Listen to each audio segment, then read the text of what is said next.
তিন দফা দাবির সুস্পষ্ট ঘোষণা না আসা পর্যন্ত অবস্থান কর্মসূচি চালিয়ে যাওয়ার ঘোষণা দিয়েছেন জগন্নাথ বিশ্ববিদ্যালয়ের শিক্ষার্থীরা। বুধবার রাতে তথ্য ও সম্প্রচার উপদেষ্টা মাহফুজ আলমের সঙ্গে বৈঠক শেষে এ ঘোষণা দেন তারা। উপদেষ্টার ওপর বোতল ছুঁড়ে মারার ঘটনার দায় নেবে না জানিয়ে শিক্ষার্থীরা বলেন, আন্দোলন চলাকালে কোনো অপ্রীতিকর ঘটনা ঘটলে তার দায় সরকারের। তবে শিক্ষকরা এই ঘটনার জন্য দুঃখ প্রকাশ করেছেন। আন্দোলনকারীরা বলছেন, দেশ থেকে ফ্যাসিস্ট বিদায় নিলেও এখনও বঞ্চনার বৃত্তে আটকা জগন্নাথ বিশ্ববিদ্যালয়। এর আগে তথ্য ও সম্প্রচার উপদেষ্টা মাহফুজ আলম বলেন, যে কোনো যৌক্তিক দাবির বিষয়ে সরকার কথা বলতে প্রস্তুত। তার উপর হামলাকারীরা জুলাই যোদ্ধাদের কেউ নয়। আন্দোলনকারীদের মাঝে থেকে যারা হামলা করেছে তাদের রাজনৈতিক সংশ্লিষ্টতা খুঁজে বের করা উচিত বলেও মন্তব্য করেন মাহফুজ আলম।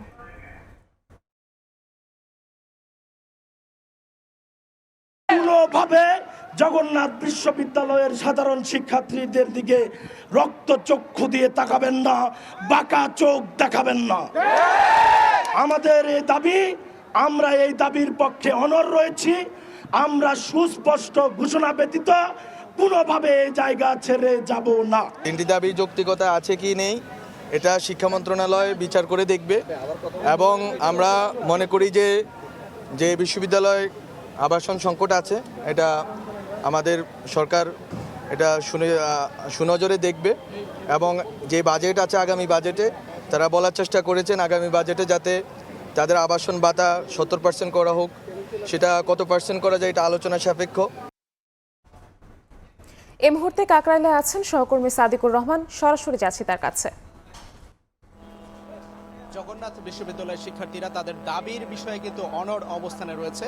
তারা তাদের দাবি আদায়ের বিষয়ে যে সরকারের পক্ষ থেকে সুস্পষ্ট যে বক্তব্য না আসা পর্যন্ত তারা এই যে অবস্থানটি, এখানে তারা যে অবস্থান নিয়ে আছেন রাস্তার উপরে, অর্থাৎ প্রধান উপদেষ্টার বাসভবনের ঠিক পাশেই যে কাকরাইল মসজিদের সামনের যে রাস্তাটি, এই কাকরাইল মোড়ে তারা অবস্থান নিয়েছে।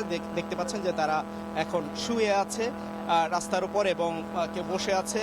তাদের দাবি আদায়ে তারা অনড় অবস্থানে থাকবে, তারা সেটা বলছেন, এবং বলছেন যে যতক্ষণ পর্যন্ত তারা সরকারের পক্ষ থেকে কোনো প্রতিনিধি এসে তাদের ব্যাপারে সুস্পষ্ট তাদেরকে আশ্বাস না দিবেন, বক্তব্য না আসা পর্যন্ত তারা এখানে থাকবেন। এবং তারা যেটা বলছেন যে আজকে এই যে তিনটি দাবি, অর্থাৎ জগন্নাথ বিশ্ববিদ্যালয়ের শিক্ষার্থীদের 70% শিক্ষার্থীকে আবাসন যে ভাতা সেটা নিশ্চিত করা, এবং জগন্নাথ বিশ্ববিদ্যালয়ের যে দ্বিতীয় ক্যাম্পাস স্থাপনে একনেকের যে অনুমোদন, সেই অনুমোদন যেন দেওয়া হয়।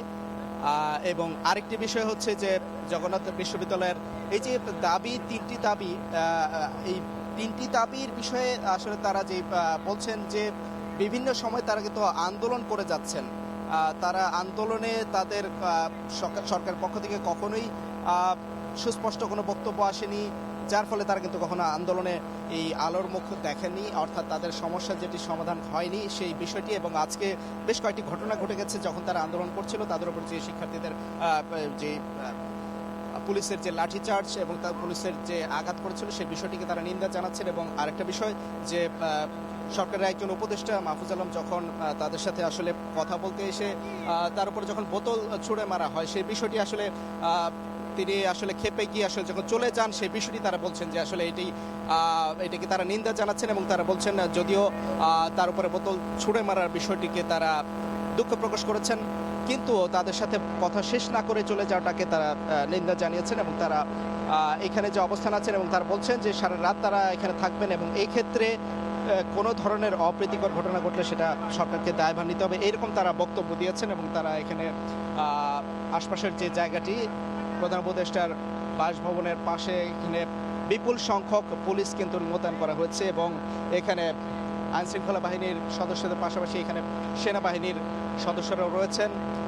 এছাড়া গোয়েন্দা বাহিনীর এখানে বিভিন্ন সদস্যকে দেখেছি, তারা এই জায়গাটি ছেড়ে যাবেন না যতক্ষণ পর্যন্ত বক্তব্য না আসবে, এই ব্যাপারে কিন্তু তারা অনড় অবস্থানে রয়েছেন। এই ছিল এখান থেকে সবশেষ তথ্য। সরাসরি যুক্ত ছিলাম কাকরাইলে।